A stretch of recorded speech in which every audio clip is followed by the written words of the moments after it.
Hello and welcome to Ninja Prep. This is Kapil Goyal, your educator and mentor for PG physics. तो अगर आप लोग Himachal Pradesh PGT physics exam के लिए प्रिपरेशन कर रहे हैं तो जल्दी ही नोटिफिकेशन आना है, ऐसा सुना है कि नवंबर तक नोटिफिकेशन या अक्टूबर तक नोटिफिकेशन आना चाहिए। तो अगर आप लोग एचपी पीएससी पीजीटी एग्जाम की प्रिपरेशन कर रहे हैं तो पीवाईक्यू सीरीज में करा रहा हूं, जिसका ऑलरेडी लेक्चर्स आ चुके हैं। और अब आज के लेक्चर में कुछ और क्वेश्चंस हम डिस्कस करेंगे। ये जो पीवाईक्यूज हैं इसमें एचपी सेट के, इसके अलावा एमएससी एंट्रेंस जो एचपीयू यूनिवर्सिटी का होता है उसके क्वेश्चंस, और इसके अलावा पहले जो पीजीटी लेक्चरर के एग्जाम हुए वो सारे क्वेश्चंस मैं ले रहा हूं। तो जितने भी पॉसिबल क्वेश्चंस हैं वो सारे हम कवर करेंगे। जो भी इन लेक्चर्स को देख रहा है सभी से रिक्वेस्ट रहेगी, प्लीज वीडियो को लाइक जरूर करें और चैनल को सब्सक्राइब जरूर करें। एग्जाम की चलिए स्टार्ट करते हैं। तो सबसे पहला जो क्वेश्चन है उस क्वेश्चन के अंदर हमें पूछा गया है electrostatic potential at a point x, y is given by electrostatic potential की वैल्यू हमें गिवन है and that is equals to 2x plus 4y volt में है। द इलेक्ट्रोस्टैटिक एनर्जी डेंसिटी, अब इलेक्ट्रोस्टैटिक एनर्जी डेंसिटी जो है उसका फॉर्मूला होता है हाफ एप्सिलॉन नॉट और ई स्क्वायर। तो क्या करना है आपको ई की वैल्यू निकालनी है। तो ई की वैल्यू आप कैसे निकालेंगे? As we know E equals to होता है माइनस ग्रेडियंट ऑफ फाई, या फाई को आप पोटेंशियल को वी भी लिख सकते हैं। तो आपको कुल मिलाकर करना क्या है, आपको इसका ग्रेडियंट करना है। तो यहां से आप लिखेंगे डी अपॉन डी एक्स। तो एक बार तो किसके लिए कर दो, 2x के लिए, और डी अपॉन डी वाई ये किसके लिए कर दो, 4y के लिए। जब भी आप स्केलर क्वांटिटी का ग्रेडियंट करेंगे तो वो कन्वर्ट हो जाती है किसमें, वेक्टर में। तो यहां पर वेक्टर लग जाएगा, ये आ जाएगा आई कैप और ये आ जाएगा जे कैप। तो जब हम इसको सिंप्लीफाई करेंगे तो यहां से हमारे पास वैल्यू आएगी, माइनस बाहर रहेगा ही, ये बनेगा 2i कैप और ये बनेगा 4j cap. 2i cap 4j cap. हमें इसका मैग्नीट्यूड चाहिए, तो इसका मैग्नीट्यूड जो है वो किसके इक्वल होगा, वो होगा √20। 2 का स्क्वायर प्लस 4 का स्क्वायर, तो ये हो जाएगा √20। अब हमें यहां पर इसकी वैल्यू को सब्सटीट्यूट करना है। तो यहां पर जब वैल्यू को सब्सटीट्यूट करेंगे तो क्या बनेगा, हाफ, ये हो गया एप्सिलॉन और ई स्क्वायर। तो ई स्क्वायर यानी कि 20। तो आंसर आ जाएगा हमारे पास 10 एप्सिलॉन नॉट, है ना। तो आंसर हमारे पास क्या आ जाएगा, 10 एप्सिलॉन नॉट। नेक्स्ट क्वेश्चन पे आइए। नेक्स्ट क्वेश्चन में हमें बोला है कि जो एक ऑसिलेटिंग वोल्टेज है Vt, उस Vt की वैल्यू है V0 cos ओमेगा टी, और हमें पूछा गया है डिस्प्लेसमेंट करंट के बारे में। तो डिस्प्लेसमेंट करंट को हम लिखते हैं JD से, और ये JD जो है इसके इक्वल होती है डी अपॉन dt। अब जो ये D है, ये D क्या होता है, इलेक्ट्रिक डिस्प्लेसमेंट वेक्टर। ये जो D है इसकी वैल्यू क्या होती है, इलेक्ट्रिक डिस्प्लेसमेंट वेक्टर।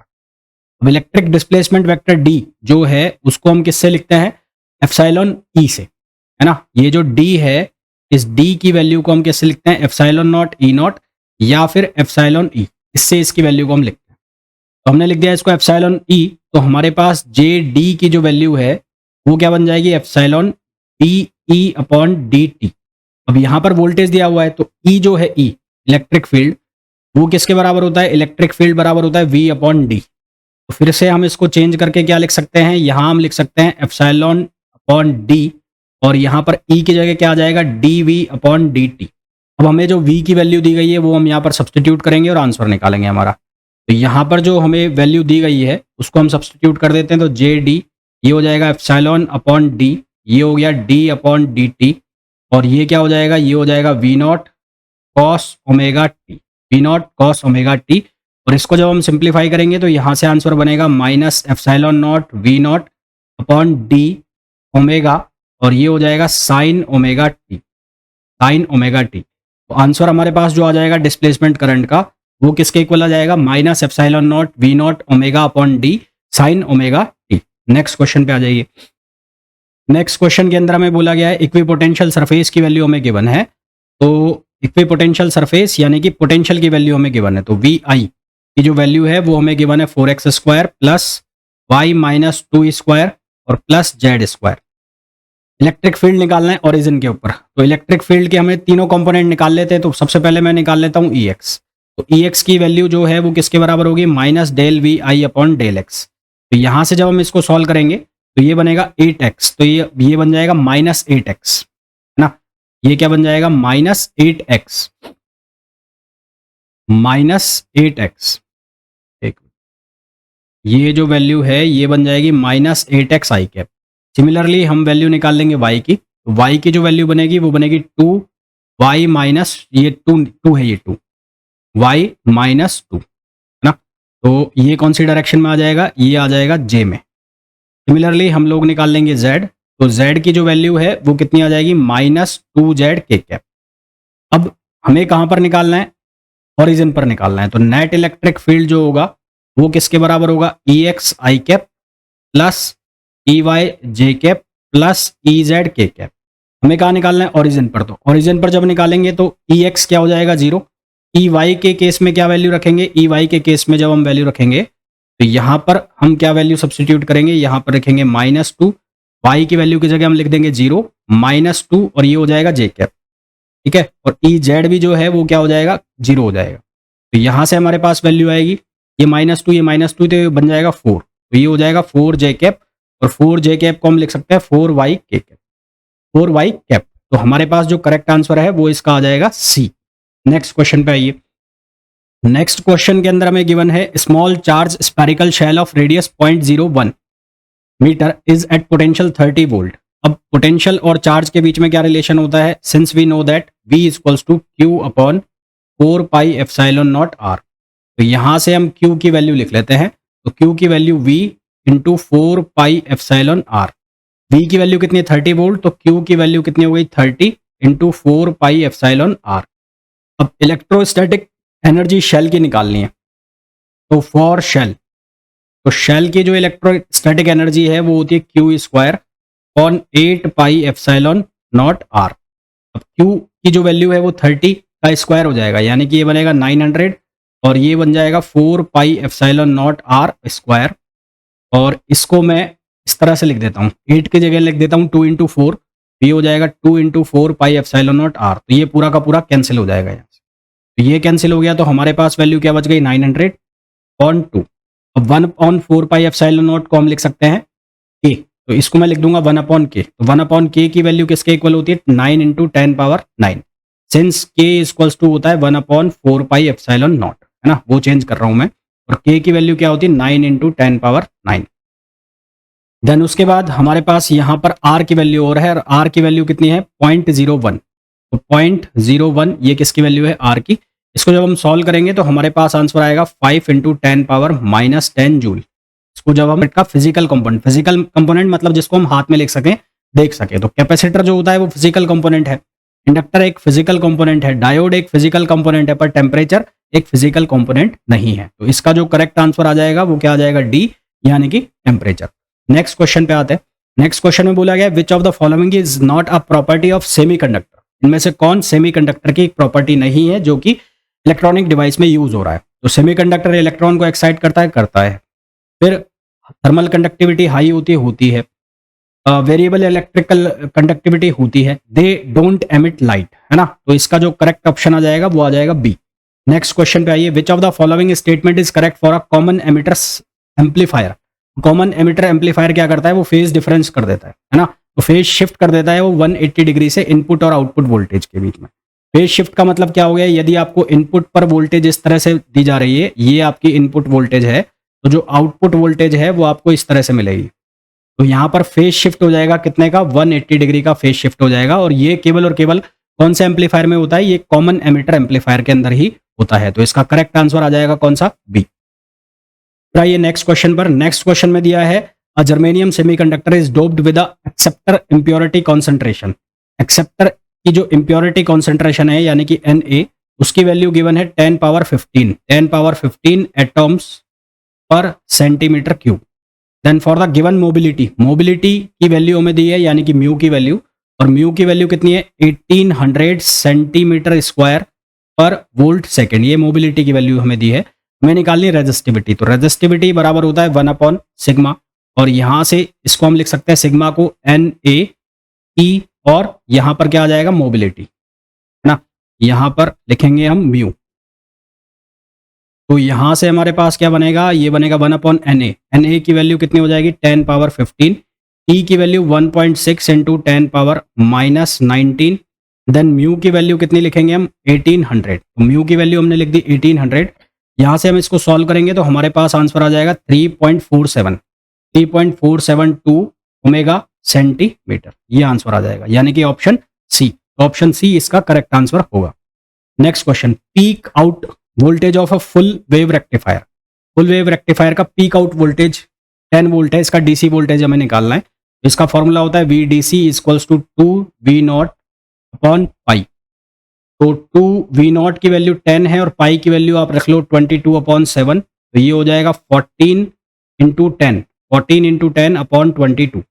इसको जब हम सॉल्व करेंगे तो हमारे पास आंसर आएगा 6.36 वोल्ट, 6.36 वोल्ट। ध्यान रखना कि इस क्वेश्चन को हाफ वेव रेक्टिफायर के फॉर्म में भी पूछा जा सकता है। तो अगर हाफ वेव रेक्टिफायर होगा तो ये फॉर्मूला चेंज हो जाएगा, अगर हाफ वेव रेक्टिफायर होगा तो ये फॉर्मूला जो है वो चेंज हो जाएगा। नेक्स्ट क्वेश्चन पे आइए।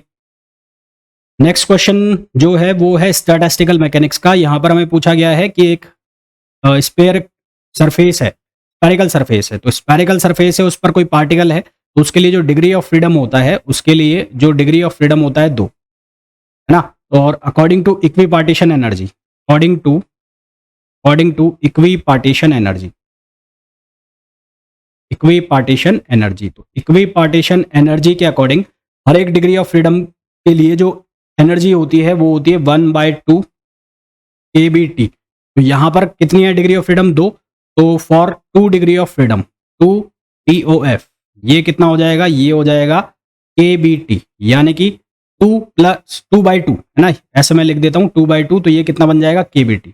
और for n particles, for n particles, तो n पार्टिकल्स के लिए क्या बन जाएगा? फॉर्मूला बन जाएगा n kBT। n पार्टिकल्स के लिए फॉर्मूला बन जाएगा n kBT, यानी कि ऑप्शन सी। तो करेक्ट ऑप्शन आ जाएगा इसका सी। नेक्स्ट क्वेश्चन में बोला है which of the following atoms can not exhibit Bose Einstein condensation. For Bose Einstein condensation, BE condensation, BE condensation के लिए क्या जरूरी है? उसके लिए जो कंडीशन है वो क्या है? N plus E, P plus E should be even. Number of neutrons plus number of protons plus number of electrons का जो समेशन है वो क्या आना चाहिए? इवन आना चाहिए, अगर हमें BE कंडेंसेशन चाहिए। तो यदि मैं पहला वाला चेक करूं, यानी कि हाइड्रोजन का, तो 1H1, तो इसमें नंबर ऑफ न्यूट्रॉन्स कितने हैं? इसमें नंबर ऑफ न्यूट्रॉन्स है 0, इसमें नंबर ऑफ प्रोटॉन है 1 और नंबर ऑफ इलेक्ट्रॉन है 1, यानी कि फॉर फर्स्ट केस ये कितना हो गया? 0 + 1 + 1, ये आ गया 2, इवन है ना, ये क्या बन गया? इवन। सेकेंड केस जो बन रहा है वो बन रहा है 4He2। 4He2 के केस में नंबर ऑफ न्यूट्रॉन्स जो हैं वो है 2, नंबर ऑफ प्रोटॉन्स 2 और नंबर ऑफ इलेक्ट्रॉन्स 2, तो ये बन गया 6, ये भी हो गया इवन। फिर हम चेक करें थर्ड वाला, तो थर्ड वाला है 23H11, तो यहाँ पर जो प्रोटॉन है वो है 11, इलेक्ट्रॉन्स भी है 11, और अगर मैं बात करूँ न्यूट्रॉन्स की तो वो है 12, है ना। न्यूट्रॉन्स की मैं बात करूँ तो वो है 12, तो ये कितना हो गया? ये हो गया 34, ये टोटल हो गया 34, तो ये भी आ गया इवन। अब आप चेक करो फोर्थ वाला, फोर्थ वाला है 40, ये H नहीं है, H नहीं है, फोर्थ वाला H19, ये के होगा? ये फोर्थ में लिखा है 40 और H नहीं है, ये 19 के होगा यहाँ पर पोटेशियम। तो यहाँ पर नंबर ऑफ न्यूट्रॉन्स ये कितने हो जाएंगे? 40 - 19, तो ये हो जाएंगे 21, ये हो गया 21, प्रोटॉन हो गए 19 और इलेक्ट्रॉन भी हो गए 19, 19 28 49, तो ये आ गया 49 और 49 आ गया, तो ये हो गया ऑड, ये ऑड हो गया, तो यहाँ पर इसका करेक्ट आंसर कौन सा हो जाएगा? डी। नेक्स्ट क्वेश्चन पे आइए। Which one among the following set of for Maxwell relation is correct. इनमें से कौन मैक्सवेल रिलेशन के लिए करेक्ट है? एंथैल्पी H को शो कर रहा है, इंटरनल एनर्जी U को, और देखो तो यहां पर अगर मैं एंथैल्पी का रिलेशन लिखूं,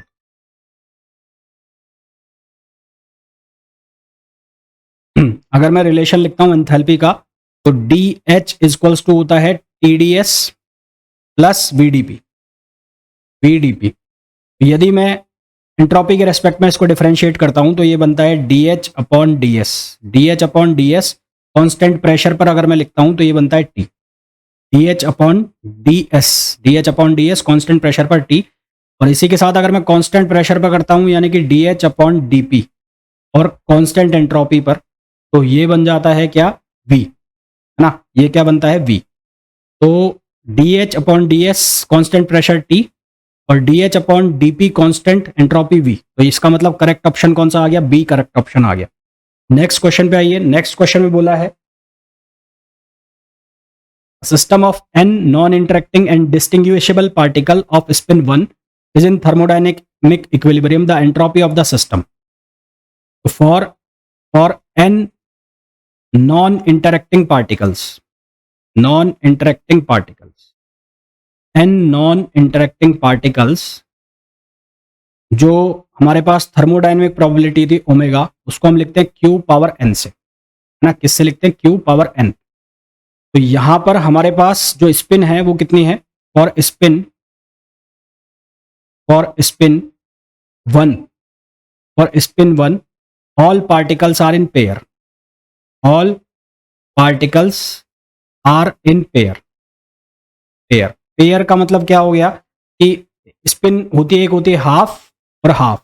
पेयर का मतलब क्या हो गया? जितने भी पार्टिकल हैं वो जोड़े में होंगे, यानी कि क्यू की वैल्यू कितनी हो गई? 2 हो गई। तो यहां से ओमेगा की वैल्यू कितनी हो जाएगी? 2 पावर एन। तो हमारे पास एंट्रोपी का फॉर्मूला होता है, वो क्या होता है? के बी, और एल एन क्या होता है? ओमेगा। अब ओमेगा की वैल्यू कितनी? 2 पावर एन। तो यहां से हम इसको सॉल्व करेंगे तो ये बन जाएगा एन के बी और L N two, N K B L N two, which is option C, next question पे आइए। नेक्स्ट क्वेश्चन में बोला है classical gas of molecules each of mass m is in thermal equilibrium at the absolute temperature T. The velocity components of the molecule along the Cartesian axis. देखो, हम अगर Vx की individual value निकालें या Vy की individual value निकालें, किसी की भी एक डायरेक्शन में इंडिविजुअल वैल्यू निकालते हैं तो Vx स्क्वायर की वैल्यू आती है KT upon m। Similarly Vy square individual direction में निकालेंगे तो वो भी कितना आएगा? KT upon m। अब हमें यहाँ पर मीन वैल्यू निकालनी है, तो मीन वैल्यू निकालनी है हमें Vx प्लस Vy, और स्क्वायर इसकी मीन वैल्यू निकालनी है। तो इसका स्क्वायर करेंगे तो ये बनेगा Vx स्क्वायर, ये जो ये ब्रैकेट लग रहे हैं एंगुलर ब्रैकेट्स, ये शो कर रहे हैं मीन वैल्यू को, और ये हो गया Vy स्क्वायर, और यहाँ पर बन जाएगा 2Vx, और ये हो जाएगा Vy। अब ये जो वैल्यू है, ये वैल्यू ये हो जाएगी 0।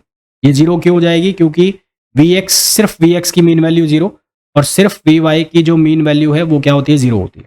तो यहां से ये किसके बराबर हो गया? Vx square plus Vy square. Vx square किसके इक्वल है? वो है KT ओवर m, और ये भी किसके इक्वल है? KT over m। तो पूरी वैल्यू किसके इक्वल हो जाएगी? 2KT over m। तो हमारे पास जो करेक्ट आंसर आ जाएगा वो आ जाएगा डी। नेक्स्ट क्वेश्चन पे आइए। वेव ट्रांसमिट्स, तो जब वेव ट्रांसमिट होती है तो वो एनर्जी को अपने साथ प्रोपोगेट करती है, ना कि मास को। तो इसका जो करेक्ट आंसर आ जाएगा वो आ जाएगा ए। फिर साउंड वेव जो है उसको प्रोपोगेट करने के लिए हमें चाहिए मीडियम, वो वैक्यूम में ट्रांसमिट नहीं होगी, तो हमारे पास करेक्ट आंसर आएगा C. Number of beats produce पर सेकंड इज इक्वल्स टू, तो difference of frequency of two tuning fork, तो इसका करेक्ट आंसर आ जाएगा बी। फिर आइए नेक्स्ट क्वेश्चन पे। Two particles each of rest mass m collides head on and stick together, दो पार्टिकल हैं जो टकराते हैं और चिपक जाते हैं। Before collision the speed of mass was 0.6 times. तो सबसे पहले यहाँ गामा की वैल्यू निकाल लो, क्योंकि रिलेटिविटी थ्योरी लग रही है यहाँ पर। तो 1/1 minus V square upon C square, तो ये बन गया 1 माइनस वी 0.6 टाइम्स, है ना। तो ये हो जाएगा 0.36 सी स्क्वायर अपॉन सी स्क्वायर, ये कैंसिल आउट हो गया, तो ये बन जाएगा 1/0.64। 0.64 यानी कि हो गया 0.8, और ये बन गया 1.25। 1.25 को आप क्या लिख सकते हो? 5/4। अब लगाएंगे हम यहाँ पर एनर्जी कंजर्वेशन। क्या लगाएंगे? Energy conservation. तो एनर्जी कंजर्वेशन लगाएंगे तो फॉर फर्स्ट पार्टिकल क्या लिखोगे? Gamma M C square. दूसरे पार्टिकल के लिए भी गामा एम सी स्क्वायर। और कॉलिजन के बाद, ना, कॉलिजन के बाद, तो कॉलिजन के बाद मान लेते हैं मास हो गया एम सी स्क्वायर, तो gamma M C square plus gamma M C square, gamma M C square, gamma की वैल्यू 5/4 है, तो ये हो जाएगा 2/5/4 एम सी स्क्वायर, और ये हो गया एम सी स्क्वायर। अब यहाँ से ये 2 टाइम्स कैंसिल हो गया, और ये सी स्क्वायर से सी स्क्वायर कट हो गया, तो ये एम की वैल्यू किसके इक्वल हो गई? 5/2 एम। एम की वैल्यू किसके इक्वल हो गई? 5/2 M, which is option C. तो हमारे पास इसका करेक्ट आंसर आ जाएगा सी। तो ये थे कुछ क्वेश्चन।